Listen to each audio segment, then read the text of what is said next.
योगायोगाने आज पवार साहेबांची या ठिकाणी भेट झाली आणि वडीलकीच्या नात्याने मी त्यांचा नमस्कार करणं माझं हे कर्तव्य आहे। त्याप्रमाणे त्यांना नमस्कार केला, त्यांनी आशीर्वाद दिला।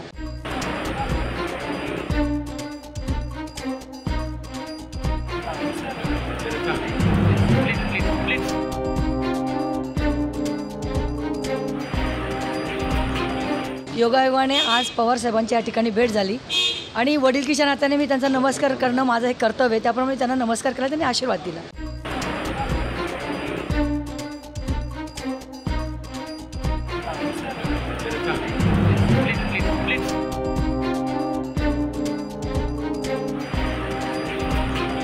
योगायोगाने आज पवार साहेबांची या ठिकाणी भेट झाली आणि वडीलकीच्या नात्याने मी त्यांचा नमस्कार करणं माझं हे कर्तव्य आहे। त्याप्रमाणे त्यांना नमस्कार केला, त्यांनी आशीर्वाद दिला।